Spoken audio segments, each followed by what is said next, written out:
एक नए डेवलपमेंट के बारे में बात करेंगे। ये DRDO के फाइटर एयरक्राफ्ट एस्केप सिस्टम को लेके है। तो जो इस तरह के अभी तक सिस्टम है इंडियन फाइटर जेट में, स्पेशली तेजस में, वो अब तक इंडिजिनस नहीं है। लेकिन यहाँ पे जो अप्रोच है DRDO की, उसको इंडिजिनस करने का है और उसी को देखते हुए जो टेस्ट है वो कंडक्ट हुआ है, जो कि हाई स्पीड रॉकेट सेट पे हुआ है। और ये जो टेस्ट फैसिलिटी है वो चंडीगढ़ में है, जिसको हम RTRS के नाम से जानते हैं।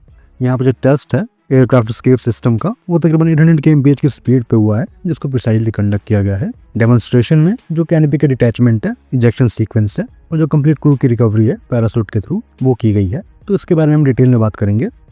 तो ये एक माइलस्टोन रहेगा इंडियन इंजेक्शन सीट के लिए। यहाँ पे जो टेस्ट है वो सब सोनिक 0.8 मार्क पे हुआ है, मतलब तकरीबन 800 kmph पे हुआ है। इस टेस्ट में जो कैनोपी सेवरेंस सिस्टम है, सीक्वेंसिंग है और क्रू की रिकवरी है, वो वैलिडेट हुई है हाई स्पीड पे, जो कि डायरेक्टली सर्टिफाई करने जा रहा है, सपोर्ट करने जा रहा है वो सभी इंजेक्शन मैकेनिज्म जो कि जाने वाले हैं तेजस मार्क 1A, मार्क 2M का और जो HTT-40 है ट्रेनर्स है उनके लिए भी।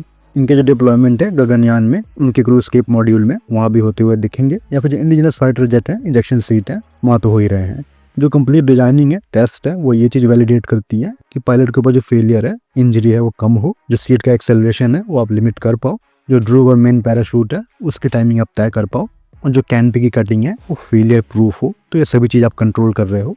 कोई भी जो एयरक्राफ्ट है उसका जो एस्केप मैकेनिज्म होगा वो कई सारे मोड में कई सारे पैरामीटर को वैलिडेट करेगा। जैसे कि जो लो स्पीड है वहाँ पे कैसा होता है इजेक्शन, हाई स्पीड पे कैसा होता है, जो हाई ऑल्टी है वहाँ पे किस तरह का इजेक्शन होगा, प्लस जो एक कंडीशन है 0-0 इजेक्शन, जहाँ पे जो एयर स्पीड होगी वो भी 0 होगी, जो ऑल्टीट्यूड होगा वो भी 0 होगा। तो इस कंडीशन में जो इजेक्शन होंगे वो किस तरह से होंगे, वो सभी वैलिडेट होंगे और ये जो सभी मोड है वो टेस्ट किए जाएंगे। यहाँ पर जो वैलिडेशन है हाई स्पीड में वो हुआ है। और कहीं ना कहीं जो टेस्ट है वो कंप्लीट सपोर्ट करने जा रहा है फुल इंडिजिनस सिस्टम को, एस्केप सिस्टम को। कोई भी जो रिस्ट्रिक्शन है इसकी वजह से वो नहीं आने वाले। और किसी भी कंट्री को अगर आप एक्सपोर्ट करना चाहते हो और उसके जो रिलेशन है वो यूके के साथ अच्छे नहीं है, मार्टिन बेकर के साथ, तो भी आप LCA को या फिर हमारे कोई जो अदर एयरक्राफ्ट है, दूसरे फाइटर जेट है, उनको आप एक्सपोर्ट कर पाओगे। और जो एडवांटेज है फ्लीट को अपग्रेड करने की, वो लोअर कॉस्ट पे होगी। एयरक्राफ्ट को आप मॉडिफाई कर पाओगे, सीट को आप मॉडिफाई कर पाओगे अपने रिक्वायरमेंट के अकॉर्डिंग और पायलट के वेट के अकॉर्डिंग। तो जो बेनिफिट है स्पेशली फ्यूचर के प्रोग्राम के लिए, एमका के लिए या फिर TED-BF के लिए, वो यहाँ पे रहेगा। और जो एक्सपोर्ट मार्केट है भारत के पॉइंट ऑफ व्यू से वो बूस्ट होने जा रहा है। कहीं ना कहीं यहाँ पर जो वैलिडेशन है RTRS चंडीगढ़ का, वो भी रहेगा। उसका वैलिडेशन हुआ है कि वो इस तरह के हाई स्पीड पे जो टेस्ट है वो कंडक्ट कर पा रहे हैं वहाँ से हम। और अगर जो वैलिडेशन है वो यहाँ तक हो चुका है, जहाँ पर जो 800 kmph है वो स्पीड हमने अचीव की है इस टेस्ट के लिए, तो जो स्पीड है 1000 kmph का वो भी हम अचीव कर पाएंगे, जो कि तकरीबन 1 मार्क के अराउंड होगा, 0.9 मार्क के अराउंड होगा। तो वो ट्रायल भी कंडक्ट होंगे। अगला ट्रायल वो हो सकता है जो कैनोपी का फ्रेगमेंटेशन है, कंटेनमेंट है टेस्ट के टाइम पे, वो भी यहाँ पे अच्छे से हुआ है, तो उसका वैलिडेशन यहाँ पे हुआ है। Multi seat sequencing trainer aircraft के लिए 2 सीटों की सीक्वेंसिंग वो यहाँ से हो सकती है। तो जो RTRS है उसने भी अपने आप को प्रूव किया है। अगर हम यहाँ पे रिलीज किए गए फुटेज को देखते हैं, वीडियो फुटेज को, तो जो ब्रेकेज है कैनोपी सेवरेंस सिस्टम का, ग्लास का, वो फ्रैगमेंट्स में है, बड़े चंक में नहीं है। तो उसको लेके काफी क्वेश्चन थे।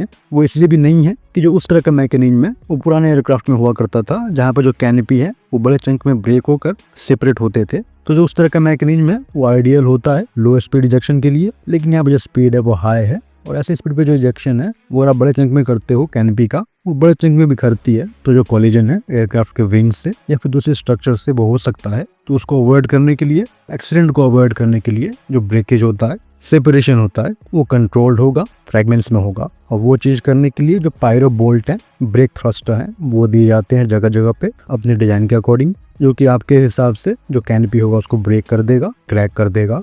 यहाँ पे जो टेस्ट कंडक्ट हुआ है, मोस्ट प्रोबेबली जो सीट है वो मार्टिन बेकर का दिख रहा है। लेकिन ज्यादातर जो मैकेनिज्म होगा स्पेशली थ्रस्ट के लिए, उसको इजेक्ट करने के लिए जो पायरो मैकेनिज्म है, जो ETS है और कैनोपी सेवरेंस सिस्टम है, वो भारत का अपना है। जो एक इस तरह की सिमिलर सीट है ऑलरेडी वो डेवलप कर रही है DRDO ADA के साथ मिलके। तो उसके भी जो टेस्ट हैं जल्द कंडक्ट होंगे, जो कि हमका मार्क 2 में जाते हुए दिखेगा। अगर हम कैनोपी सेवरेंस सिस्टम की बात करते हैं या फिर एक हाई स्पीड पे इजेक्शन की बात करते हैं, तो अगर आप हाई स्पीड पे इजेक्ट कर रहे हो तो वहाँ पर जो मल्टीपल फोर्स हैं वो लगते हैं। जो सबसे प्राइम फोर्स होगा, डायनामिक प्रेशर होगा, वो लग रहा होगा, जो कि कैनोपी के एरिया पे लग रहा होगा। एक हाई स्पीड पे जो एयर होगी वो आपको पुश डाउन कर रही होगी, ड्रैग आपके ऊपर लग रहा होगा। तो इन सभी फोर्स को आपको न्यूट्रल करना होता है इजेक्ट करते टाइम, और जो उसकी वजह से जर्क होगा वो कम आए। तो कहीं ना कहीं जो फोर्स की रिक्वायरमेंट है वो आप कम करना चाहते हो, और वो कम करने के लिए जो कैनोपी सेवरेंस सिस्टम है वो आप लगाते हो, जिसकी वजह से आप कैनोपी को पहले ब्रेक कर दोगे, ताकि आपके सीट के द्वारा जो फोर्स अपवर्ड जाए सीट के थ्रस्टर के द्वारा वो कम हो, और वो जो फोर्स हो वो कैनोपी को ब्रेक करने में ना जाए, जिससे कि जो थ्रस्ट होगा, जर्क होगा, वो कम आए। अगर हम प्रेशर की बात करते हैं, डायनेमिक प्रेशर की, तो जो एरोडायनेमिक ड्रैग है वो कैनोपी को होल्ड कर रहा होगा फ्यूसलाज पे, जिसमें जो डायनेमिक प्रेशर है वो पूरे एरिया पे लग रहा होगा और जो कि इफेक्टिव कोफिशिएंट है वो भी लग रहा होगा। तो यहाँ पर आप कैलकुलेट करते हो डायनेमिक प्रेशर, जो कि हाफ रो वी स्क्वायर हो जाएगा न्यूटन मीटर स्क्वायर में, जिसमें जो रो है वो एयर की डेंसिटी रहेगी और जो वी है वो एयर की स्पीड रहेगी मीटर पर सेकंड में। अगर हम कैनोपी पे फोर्स की बात करेंगे, एरोडायनेमिक फोर्स की, जो कि मल्टीप्लाई करेगा डायनामिक फोर्स को कंप्लीट एरिया पे, और यहाँ पे जो कोफिशिएंट है ड्रैग कोफिशिएंट वो लगेगा, जो कि 0.8 से लेके 1.5 के अराउंड वेरी करेगा, डिपेंड करता है आपके शेप पे, कैनोपी के शेप पे।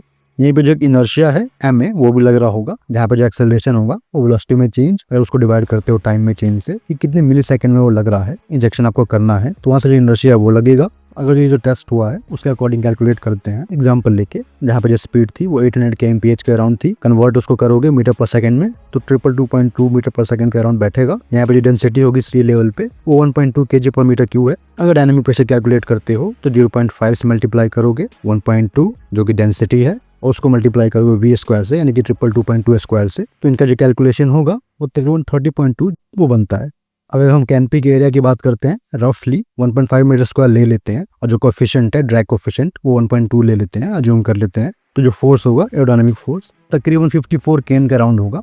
इनर्शिया की बात करेंगे तो जो कैनोपी का वेट है वो 20 kg के अराउंड लेके चलते हैं, और हमारी जो रिक्वायर्ड सेपरेशन वेलोसिटी है वो 30 मीटर पर सेकंड भी रहती है 0.05 सेकंड के लिए। तो यहाँ पर जो इनर्शिया होगा तकरीबन 12 किलोन्यूटन के अराउंड होगा। तो जो कंप्लीट फोर्स बैठता है 66 किलोन्यूटन बैठता है, 66। अगर हम दूसरे फैक्टर ले लेते हैं, सेफ्टी का फैक्टर ले लेते हैं, तो वो बैठेगा 100 से लेके 120 kN के अराउंड बैठेगा। अगर हम सेफ्टी फैक्टर इंक्लूड कर देते हैं तो जो इतना फोर्स है वो आप ओवरकम कर रहे होगे अपने थ्रस्टर से। अगर इसमें जो एडिशन है पायलट के वेट का वो अगर आप कर देते हो तो जो एडिशनल 40 किलोन्यूटन की रिक्वायरमेंट है वो पड़ जाएगी। तो यहाँ पर जो रिक्वायरमेंट है आपके थ्रस्टर से तकरीबन 180 kN की बैठेगी, और इसी को रिड्यूस करने के लिए और कम करने के लिए, ताकि जो फोर्स की रिक्वायरमेंट हो ग्लास को ब्रेक करने में ना जाए, ग्लास फ्रैगमेंट में ऑलरेडी बिखर जाए, तो उसके लिए जो कैनोपी सेवरेज सिस्टम है, छोटे छोटे जो माइक्रो थ्रस्टर्स हैं ग्लास को ब्रेक करने के लिए, वो आप लगाते हो। तो वो सभी चीज़ यहाँ पे वैलिडेट हुई हैं, जहाँ पे जो पायरो बोल्ट है सभी जोड़ पे सीम पे वो आप रखते हो। तो एडीई ने जो अपने कैनोपी सेवरेज सिस्टम है वहाँ पर दोनों चीज़ें दी हुई हैं, ग्राउंड इमरजेंसी सिस्टम यानी कि GES,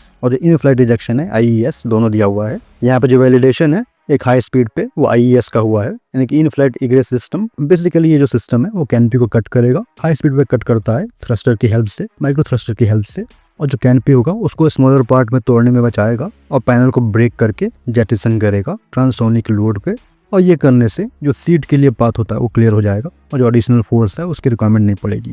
तो ये क्रूशियल डेवलपमेंट है इंडिजिनस एस्केप सिस्टम के लिए, इंजेक्शन सीट के लिए। होपफुली जो कंप्लीट डेवलपमेंट है वो अगले 4 से 5 साल में होते हुए दिखेगा।